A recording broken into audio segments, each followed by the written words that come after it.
आदरणीय मंच पर उपस्थित ओबीसी महासभा के पदाधिकारी एवं उच्च कोटि के समाज सेवी और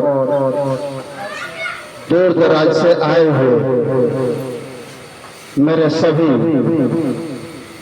बड़े बुजुर्ग माताएं बहनें और हमारे क्षेत्रीय नेता श्री रामशंकर राठौर जी आज के कार्यक्रम की अध्यक्षता करते हुए ओबीसी महासभा के अध्यक्ष श्री वीर सिंह बघेल जी, मैं सभी को जय भीम, जय भारत और जय संविधान। भारत माता की। आप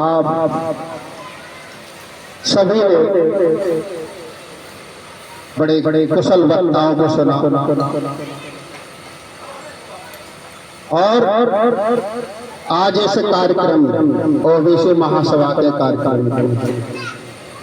एक जयंती के रूप में भी मनाया जा रहा है और ये जयंती राष्ट्रवीर दुर्गादास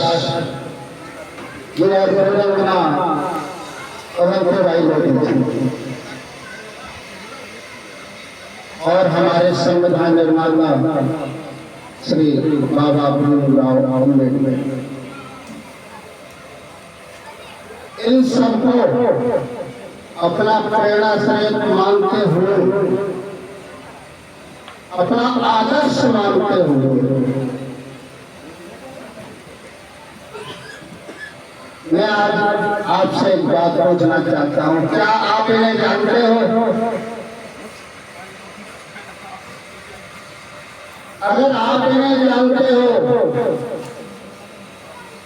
तो इन सबके कितने स्वरूप आपके घरों में हैं? ये आपको जानते हैं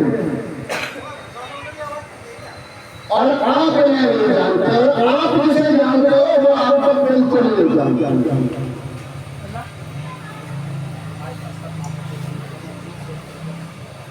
अभी हमारी कुशल वक्ताओं ने अपने बाणों से ओबीसी समाज कितने परसेंट है? ओबीसी समाज आज की डेट में भारत में ये हमारे श्री राहुल गांधी जी बताते हैं कि 50% से ऊपर संख्या है ओबीसी समाज में, लेकिन ओबीसी समाज आपको देखने को यहाँ मिलता है। हमारे देश के अंदर लगभग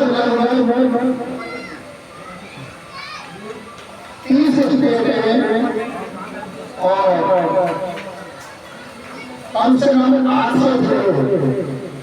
800 जिले हैं तो 800 कलेक्टर भी होंगे।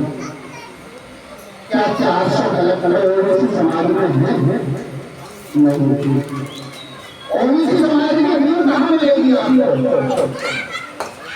अगर मैं इधर तक करना चाहूँ ओबीसी समाज को तो ओबीसी समाज में वोट कहाँ मिलेगी? ओबीसी समाज में सबसे ज्यादा वोट मिलेगी मंदिरों में। ओबीसी समाज में सबसे ज्यादा वोट मिलेगी हॉस्पिटल में, वो भी मेडिकल स्टोर में। ओबीसी समाज की सबसे ज्यादा वोट मिलेगी खेत और खलिहान में। ओबीसी समाज की सबसे ज्यादा वोट मिलेगी फैक्ट्रियों को, मजदूरों में।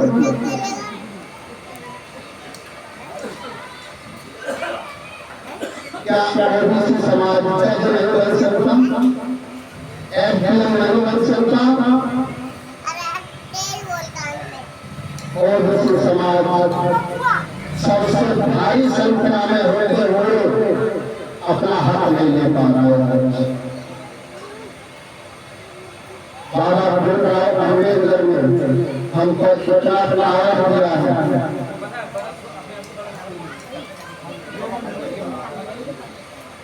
इतनी ताकत की है और हम अपना हक नहीं ले पा रहे। इसका मैंने उद्देश्य क्या है, मैंने कार्य क्या है, हमारे बीच में से अगर एक भाई अपने हक के लिए लड़ता है, आगे बढ़ता है, तो उसको साथ नहीं मिलता। मैं कहता हूँ अगर आपके लिए एक भाई अगर आगे बढ़ रहा है, चाहे हमारे रामशंकर राठौर जी आगे बढ़े, हमारे डॉक्टर साहब आगे बढ़े, आगे चुनाव भी आने वाले हैं, हर 3 साल में 2 साल में चुनाव आते हैं। अगर कोई भी भाई आपका आगे उठना चाहता है, आगे बढ़ना चाहता है, तो आपको साथ दीजिए। आप साथ कैसे देंगे? अगर आप साथ दे सकते हैं, धनवान से साथ दे सकते हैं तो उसका साथ दो। अगर धन से साथ आप नहीं दे सकते तो अपने किसी साथी को कभी तो उसका साथ दो। अगर फिर भी साथ नहीं दे सकते हो तो चौराहे पर खड़े हो गए और उस व्यक्ति की चर्चा करो कि हमारा ये व्यक्ति आगे बढ़ना चाहता है, इसका साथ दो। अगर ये भी नहीं कर सकते हो तो सिर्फ उसका कटाक्ष मत करो, तो अपने आप आगे बढ़ जाएगा। ये बहुत बड़ी ताकत है, उसका कटाक्ष मत करो।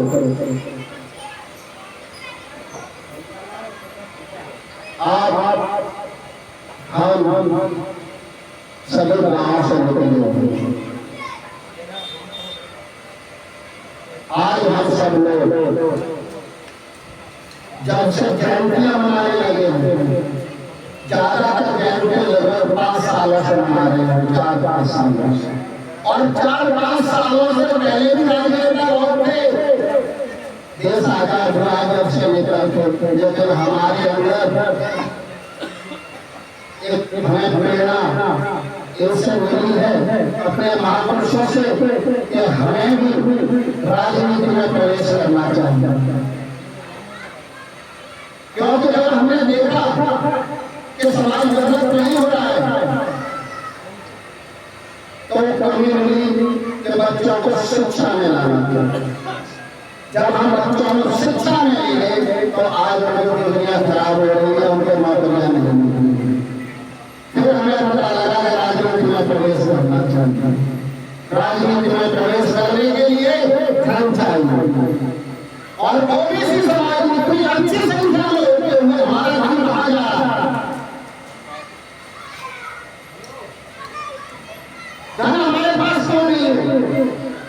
इस सबसे ज्यादा धन हमने जो अपना खर्च किया है, जो हमारी 40% अग्नि जो खराब हो रही है,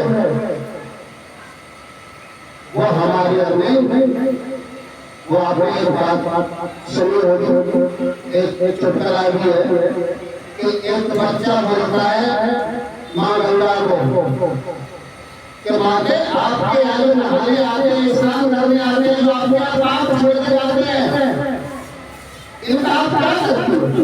ये सबने सुनी होगी। तो माँ गंगे कहती है कि 8 महीने जो मेरे को बाप छोड़ के जाते हैं, नहा के जाते हैं, उनको मैं 4 महीने बारिश से जो आते हैं उनमें बारिश के रूप में उन्हें वापस आप जो ये यहाँ से 150 किलोमीटर दूर पतली गलियों में घूमते हुए हॉल में घुस जाते हो, उस हॉल के अंदर जब तक घुटन पैदा ना हो जाए, जब तक दम घुटने वाली भीड़ न हो जाए, जब तक उसके पट नहीं खुलते हैं, सारा पैसा उधर बर्बाद होता है। अभी आपने देखी होगी घटना कि प्रशासन दुकान वालों ने आप सारा पैसा वहां खर्च करते हो, आप आज ये पैसा है इन जगह जगह बड़े बड़े मंदिरों में जो भुगता है 10 रुपए चढ़ाता है, 20 चढ़ाता है, 100 चढ़ाता है, 500 चढ़ाता है, 51 चढ़ाता है। ये पैसा चुनाव के टाइम में ये नेता लोग आपको दारू के रूप में, मोटा के रूप में और नोट के रूप में वोट खरीदने के लिए यूज करते हैं, और ये पैसा कभी यूज नहीं होता। मंत्रों में उन मंत्रियों का कब्जा होता है जो ये धन का बंटवारा। तो ये सारा पैसा आपके पास चुनाव लड़ने की शक्ति नहीं है, लेकिन जनशक्ति बहुत तगड़ी है। अगर यहाँ से हमारे रायपुर विधानसभा रायपुर के अगर खड़े होते हैं, चाहे वोट मिले 500, लेकिन वोट नहीं दो। अगर हमारे बघेल साहब खड़े हो रहे हैं, जितना मर्जी वोट दो, जो भी वोट मिले, अगर यहाँ से 10 कैंडिडेट खड़े होंगे तो जीतेगा तो एक ही, हारने वाला में से हमारा भी एक होगा, लेकिन चुनाव जरूर लड़ेगा। हमें चुनाव लड़ना चाहिए।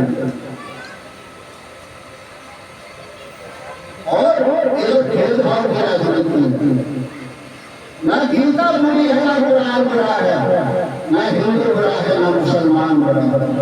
न गीता बुरी है, न कुरान बुरा है, न हिंदू बुरा है, न मुसलमान बुरा है, न अल्लाह बुरा है, न भगवान बुरा है। ये चंद लोगों ने जो भेजे में धर दिया है वो शैतान बुरा है। मैं फिर कहता हूँ कि यहाँ से हो सकता है पैसे में भाग ना हो, ये हुनर जीतने के लिए हमें आजमाना चाहिए। और अगर झगड़ा भाई से हो तो फिर हार जाना चाहिए। जिस दिन आप खड़े हो जाएंगे उस दिन आपके क्षेत्र में से, आपके समाज में से कोई दबंग करनी है, आपके बगल वाले को खड़ा कर देगा और उसकी भी इतनी हिम्मत हो जाएगी कि मैं वर्षा में करता हूँ, मैं बनाऊंगा, खुद जीतेगा, खुद दूसरे को जीतेगा। ये सही होगी। हमें इन सब चीजों पर काम करना होगा। किसी भी सभा में, हाथ छोटी से बड़ी सभा में जाता हूँ, चाहे सभा में 50 आदमी हो या 5000 आदमी, मैं कोशिश करता हूँ कि सब में पहुंचूं और अपनी बात रखूं। मैं ओबीसी समाज का हूँ, इसी समाज में मैंने जन्म लिया है और मैं फिर उन गंदे मर्दों में घूमने वाले और जान देने वाले, ओबीसी समाज की सपोर्ट न करने वाले, उन सबसे कहता हूँ कि जो आपको उन मंदिरों से अगर मिलता है, अगर उनमें भगवान में शक्ति है तो वो शक्ति आप पूंजी इनमें भी शक्ति है। अगर इनमें नहीं है तो उनमें आपने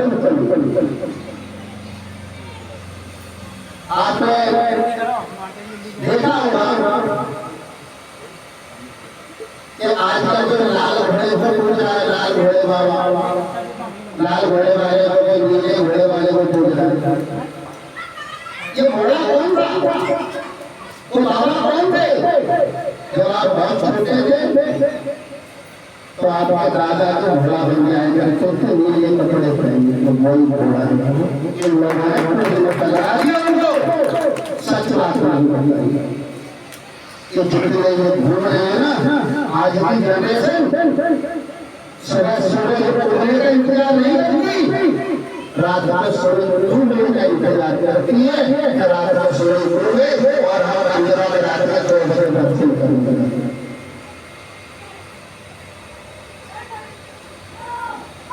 अरे जितना आज की डेट में आप बाहर जाकर अपने आप को कमजोर कर रहे हो, इन भागवतों अगर अपने माता पिता के उन झुर्रियों में देखो ना, 1 घंटे जिन्होंने आपको पाल पोस से बड़ा किया, अपना जीवन लगा दिया, गाँव में कैसे ही दूर माता पिता की हम लोगों को पढ़ाया लिखाया और दिल्ली भेजा। उस टाइम की मैं आपको बात बता देता हूँ कि उस टाइम पर इनका क्या झेला है। हर क्षेत्र में आए में हम लोग आ गए हैं, इसलिए गाड़ी घोड़ा बना सब कुछ है, नहीं तो हम नए कपड़े पहने कभी हमारे में रहता।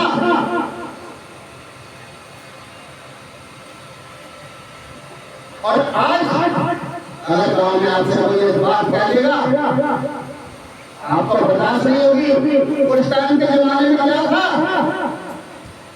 बुजुर्ग क्या करते थे कि मुझे दुख इस बात का नहीं कि मुझे जहर पीना पड़ा, मुझे दुख इस बात का नहीं है मुझे जहर पीना पड़ा, मुझे दुख इस बात का है जहर पीकर भी मुझे पीना पड़ा।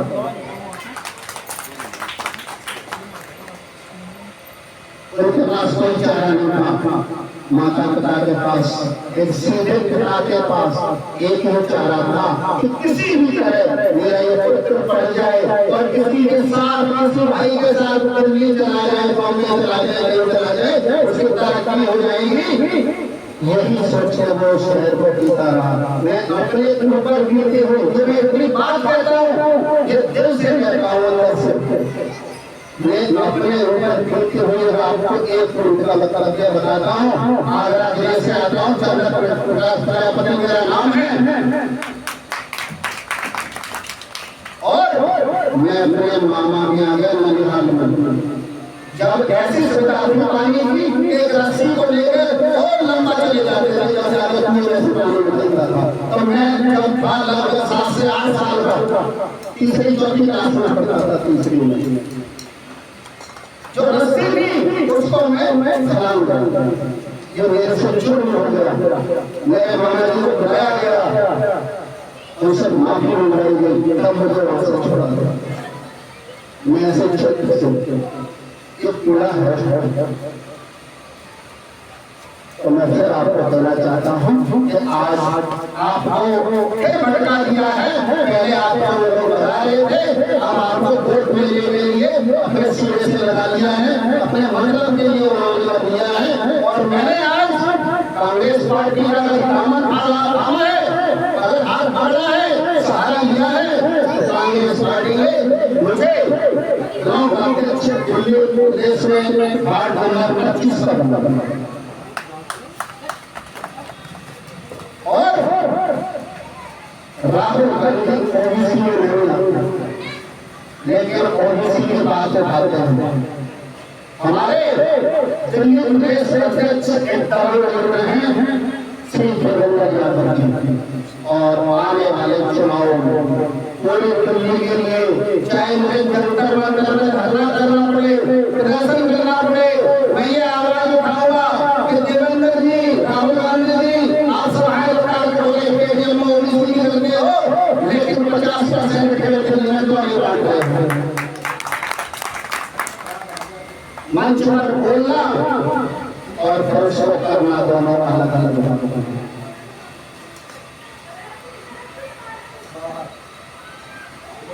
मैं पार्टी के लिए दिन रात मेहनत करता हूँ, लेकिन अपने समाज के लिए दिन रात मेहनत करता हूँ। मैं प्रजापति समाज से हूँ, आप रायपुर समाज से हैं, कोई नगेर समाज से हैं, कोई नाई समाज से हैं, कोई देव समाज, कोई भी समाज है, 36 बिरादरी से ज्यादा बिरादरी हम सारी कैटेगरी में बढ़ जाएंगे तो हम कभी लाभ नहीं पाएंगे। हमें ओबीसी, एससी, एसटी इनमें रहना है और अपने हक को बोलो। अगर अपना हक हमें एकत्रित होकर ले लिया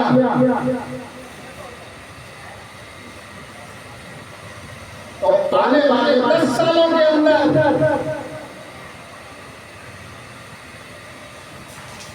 दिल्ली के अंदर पार्षद भी होगा, विधायक भी होगा और सांसद भी होगा। अगर हमने संविधान से हटकर इन लोगों में मिलकर, इन लोगों के टूटल में बढ़कर अगर किसी तरह अपने आप को गुण करते रहे तो हम पैदा होते। हमें एकत्रित होकर रहना है और शायद आप लोगों के इस कार्यक्रम को देख के भगवान पहुँच गए हैं और ये शुभ होता है। कहीं ना कहीं आप सभी लोगों ने मुझे आमंत्रित किया, मुझे बहुत होगा इस संविधान क्षेत्र के अंदर और मैं आपने मुझे सुना, मैं आप सबका तहे दिल से धन्यवाद करता हूँ, डॉक्टर साहब का धन्यवाद करता हूँ। और मैं आप लोगों से कहता हूँ लास्ट में एक बार